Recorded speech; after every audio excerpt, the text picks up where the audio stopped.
बिस्मिल्लाहिर्रहमानिर्रहीम अस्सलाम वालेकुम वरहमतुल्लाहि वबरकातुहू। मेरा नाम है डॉक्टर मोहम्मद मुज़म्मिल हसन। एक नए सेशन के साथ आपकी खिदमत में हाज़िर हैं जी। हमारा ये सवाल जवाबों का सेशन होता है जी।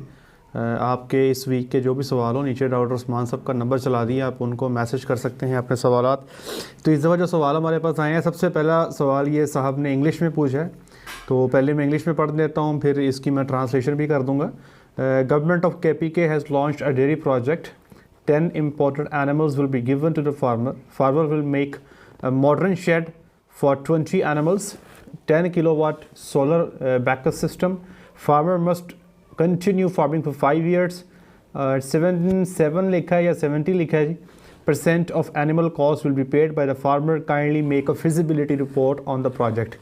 ये कह रहे हैं जी कि KPK की गवर्नमेंट जो है ये कोई प्रोजेक्ट स्टार्ट कर रही है जिसमें 10 इम्पोर्टेड गायें जो हैं वो गवर्नमेंट की तरफ से लेके दी जाएंगी, जिसमें कुछ शेयर जो है वो गवर्नमेंट पे करेगी और फार्मर ने 20 एनिमल्स का शेड बनाना होगा और 5 साल तक उसको ये अपना सिस्टम कंटिन्यू करना होगा। तो ये पूछ रहे हैं कि आप इस पर एक फिजिबिलिटी रिपोर्ट बना दें। देखें, फिजिबिलिटीज़ बहुत ऊपर नीचे हो रही हैं। आपको पता है कि पिछले साल इन दिनों में हम एनिमल के जो है ना जी बुकिंग कर रहे थे, तो 4,81,000 का जानवर हमने बुक किया था और अभी एक साल के अंदर जो एनिमल्स का रेट है वो $3500 पे आ गया, मतलब 6.25 लाख पे चला गया। एक साल में चीज़ें बहुत ऊपर नीचे हो गई हैं। जो शेड हमारा 650 रुपये स्क्वायर फुट में बना था, अब वो 850-900 रुपये स्क्वायर फुट पे चला गया। लोहा महंगा हो गया, हर चीज़ महंगी होगी। अब फिजिबिलिटी के हवाले से आप सिर्फ यही जानना चाहते हैं कि डेयरी फार्मिंग जो है क्या ये प्रॉफिटेबल है या नहीं। इसमें 2-3 चीज़ें मैं बता दूंगा आपको। अब वो लोग जो डेयरी फार्मिंग कर रहे हैं, पंजाब में है चाहे पाकिस्तान में कहीं भी हैं, कुछ चीज़ों को फोकस कर लें। नंबर 1, अच्छा शेड बनाएं। नंबर 2, अच्छे जानवर लें। नंबर 3, सोलर सिस्टम पे लाजमी आएँ। नंबर 4, अपनी खुराक पे ख़ुद तवज्जो दें। नंबर 5, जो दूध है आपने ख़ुद सेल करना है। इंशाल्लाह अगर आप इन चीज़ों पर अमल पैरा हो जाते हैं, इंशाल्लाह आपको डेयरी में आपके पैसे बनेंगे, आप डेयरी में प्रॉफिट कमा रहे होंगे। अब कई फार्मर ऐसे हैं, मेरे ही साथ ही चल रहे हैं, अब बहुत कोशिश कर रहा हूँ उनको कि वो अपनी लोकल सेल जो है वो बिल्ड कर सकें। तो लोगों को समझ तो आती जा रही है कि कंपनीज़ को दूध दे के आपकी जो है सर्वाइवल बहुत मुश्किल हो जाती है। शुरू में जब नए इंपोर्ट के जानवर आते हैं, एवरेज बहुत अच्छी होती है, तो वक्ती तौर पे फार्मर को जो है ना पता नहीं चलता। लेकिन जैसे ही जानवर ड्राई होने शुरू हो जाते हैं, गर्मी आती है, दूध कम हो जाता है, अखराजात बढ़ जाते हैं, तो तब आप सबको इस बात की समझ आएगी कि दूध का जब तक आपको मुनासिब रेट नहीं मिलेगा तब तक डेयरी फार्मिंग करने का फ़ायदा ही कोई नहीं। अगर आजकल भी हमने 75-80 रुपये लीटर में दूध निकालना है, हर चीज़ इतनी महंगी हो चुकी है, तो चीज़ों को आपको अपना ब्रेक इवन जो है वो पूरा करना मुश्किल हो जाएगा। तो ये चीज़ें बताइए, इस पर फोकस करें, इंशाल्लाह फ़ायदा होगा। सवाल नंबर 2 है जी, डॉक्टर साहब मीट ग्रोथ के लिए बूस्टर इंजेक्शन का भी यूज़ बता दें। देखिए, करते हैं लोग जी और किया जा सकता है, लेकिन इसमें जो आपका बड़ा जानवर है जिसका 350-400 किलो वज़न है, उसको 40 से 45 मिलीग्राम जो है आप इसको हर दूसरे दिन लगा दें। इसका तरीक़ेकार ये होगा, हमारे पास मार्केट में 500 मिलीग्राम का इंजेक्शन आता है, 2 सीसी टोटल होता है। इंजेक्शन कितना होता है जी? 2 ml का होता है। उस 2 ml के इंजेक्शन में आपने 3 सीसी विटामिन AD3E मिक्स करना है, तो ये आपका बन जाएगा 5 ml। ठीक है, अब इसमें से आपने ये जो 5 ml की खुराक है, आधी सीसी लगाना है जानवर को, गोश्त में लगाना है और हर दूसरे दिन लगाना है। इंशाल्लाह आपको अच्छा रिस्पांस मिलेगा। लेकिन साथ में भाई खुराक भी देनी पड़ेगी, इंजेक्शन अकेला कुछ नहीं करेगा, साथ में खुराक भी देनी पड़ेगी। तीसरा सवाल है, डॉक्टर साहब मेरी बफलो हीट में नहीं आ रही। इस पर ही बड़ा मुफस्सल सेशन कर दिया हुआ है कि अगर जानवर सेहतमंद है, हीट में नहीं आ रहा, क्या वजूहात हो सकती हैं। कमज़ोर है तो फिर हम क्या करेंगे, वो जो आपका हीट में जो जानवर नहीं आ रहा उसका जो टोटल इलाज मुआवजा है जो भी है, नीचे डिस्क्रिप्शन में लिंक दे देता हूँ, वो डिटेल में आप जाके देख लें, इंशाल्लाह आपको फ़ायदा होगा।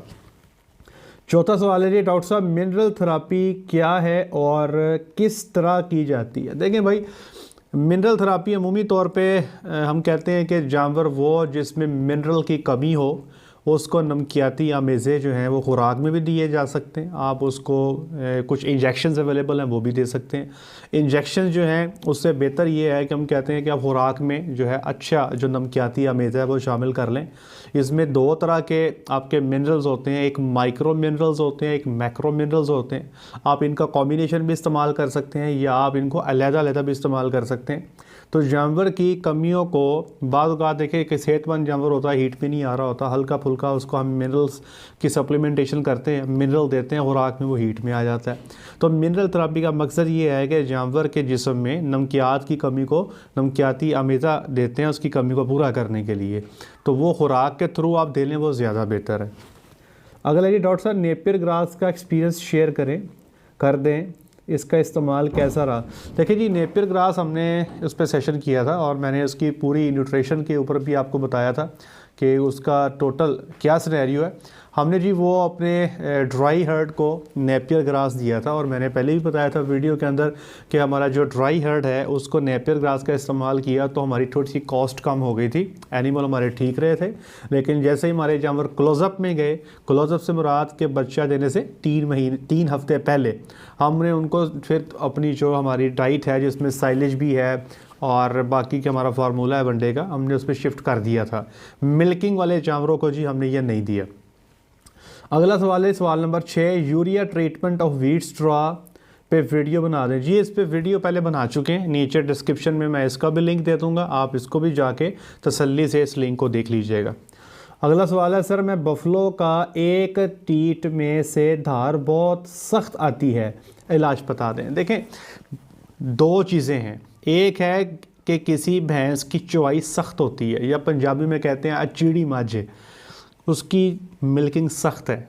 अगर तो उसकी मिल्किंग सख्त है तो हमारे फार्म पे गवाला कुर्बान सारे ही जानते हैं, तो हम क्या करते थे कुर्बान की जो है वो सर्विसेज लिया करते थे, वो भैंस स्पेशली वो भैंस या गाय उसको देते थे।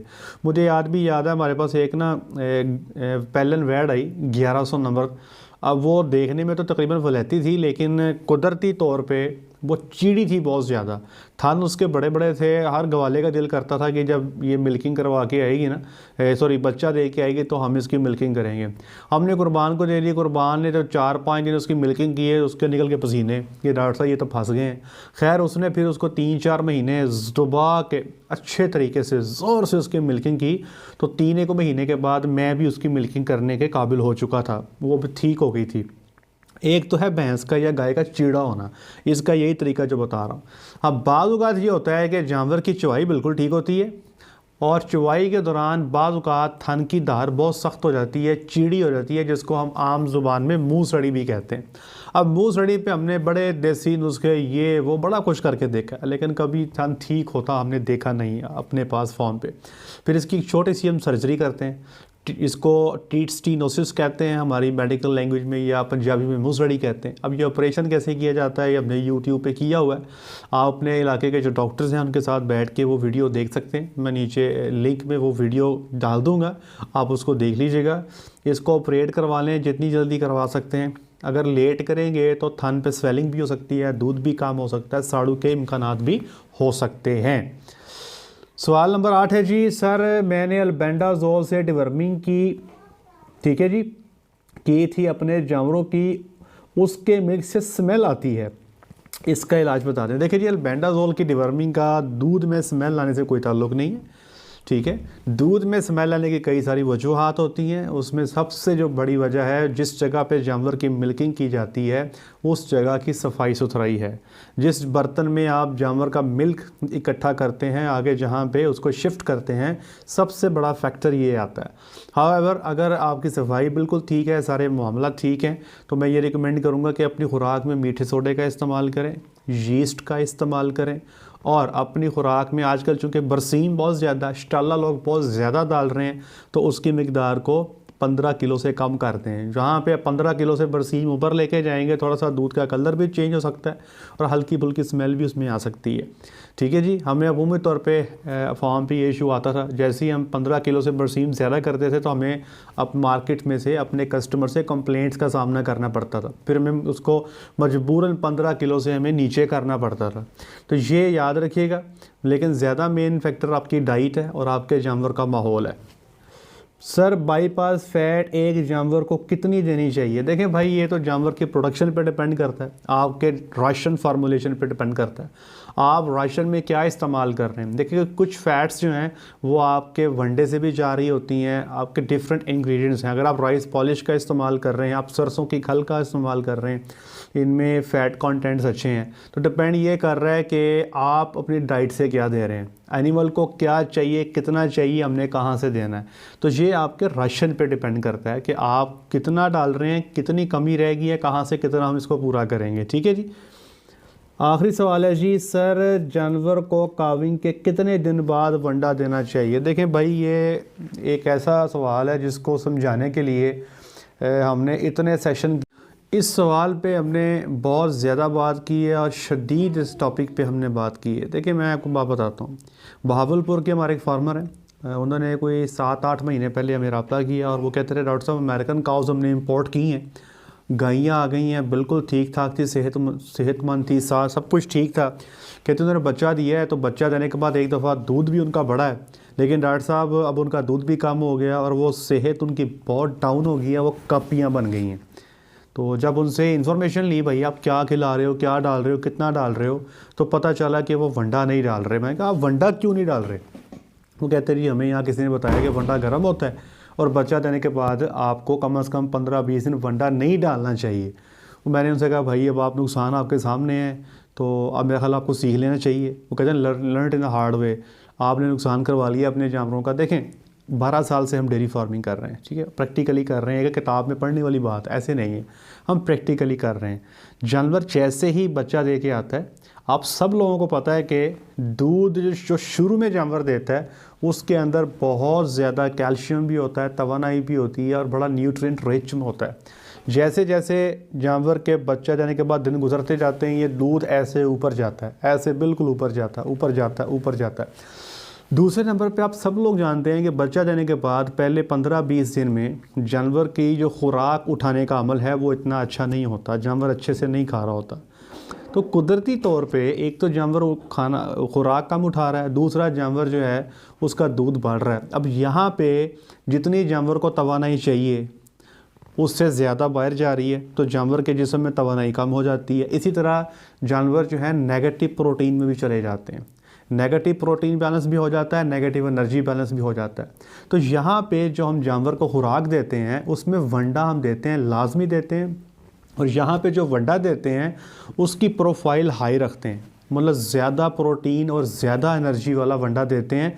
उसका मतलब ये है कि अगर जानवर थोड़ी मिकदार में भी खा रहा है तो उसको ज़्यादा तवानाई मिल जाए और ज़्यादा एनर्जी मिल जाए। इसको हम कहते हैं energy dense and protein dense rations, ताकि जानवर चूँकि थोड़ा उठा रहा है, जैसे ही 1-1.5 महीना गुजरेगा ये अपनी मतलूबा मिकदार में ड्राई मैटर या खुराक उठाना शुरू कर देगा, तब इसको इसकी सारी तवानाई इसकी पूरी हो जाएगी, प्रोटीन भी पूरी हो जाएगी। अभी चूँकि खा थोड़ा रहा है इसलिए हम वंडा भी देते हैं लेकिन उसकी प्रोफाइल भी हाई रखते हैं। तो भाई ये बात ज़हन से निकाल दें कि जी वंडा देना है नहीं देना है, बच्चा देने से पहले देना है नहीं देना है। मैं ये बात कई दफ़ा कह चुका हूँ कि जैसे ही बच्चा पैदा होता है 7 दिन की उम्र पे हम उसके आगे वंडा रखना शुरू कर देते हैं। उस वक्त आप उसको काफ स्टार्टर का नाम देते हैं। उस 7 दिन की उम्र से लेके जब तक वो हमारे फार्म पे है, वो बड़ा हो जाता है, बच्ची बन जाती है, प्रेग्नेंट बच्ची बन जाती है, फिर वो बच्चा दे देती है, फिर वो प्रेग्नेंट मिल्किंग में होती है, फिर वो ड्राई प्रेग्नेंट होती है। हम कभी भी वंडा बंद नहीं करते, ऊपर नीचे करते हैं, कभी थोड़ा कभी ज़्यादा, कभी हाई प्रोटीन कर दी, कभी प्रोटीन थोड़ी कम कर दी, लेकिन किसी ना किसी कैपेसिटी में उसको हम ज़रूर देते हैं, बंद नहीं करते। तो ये कॉन्सेप्ट अपने जहन से निकाल दें, ये कुछ भी नहीं है। मसला सिर्फ ये है कि हम चूँकि खुराक खालिस नहीं देते उसकी वजह से जानवर को मसाइल आते हैं। क्या हम देते हैं? बनोले की खल, टॉक्सन ही टॉक्सन है। हम क्या देते हैं? रोटी के टुकड़े, उसमें फंगस लगी होती है और बेबार नुकसान लोग करते हैं। इसलिए इस पर हम बार बार कह चुके हैं कि आप अपने इलाके के डॉक्टर्स के साथ बैठें, अपना राशन फार्मूलेशन आप करवाएं, फीड फार्मूलेशन करवाएं और वो अपने जानवरों को दें। इंशाल्लाह जब आप प्योर देंगे तो फिर आपको कहीं भी खुराक बंद करने की आपको ज़रूरत नहीं होगी। हम कई सारे लोगों को फीड फार्मूलेशन करके दे चुके हैं, लोग कर रहे हैं, थोड़ी सी हैक्टिक जॉब है लेकिन उसमें डेफिनेटली जो है फार्मर को फ़ायदा होता है। आज तक के लिए इतना ही। अपना ख्याल रखिएगा, दुआ में याद रखिएगा, 5 वक्त की नमाज़ अदा कीजिएगा। अस्सलामु अलैकुम।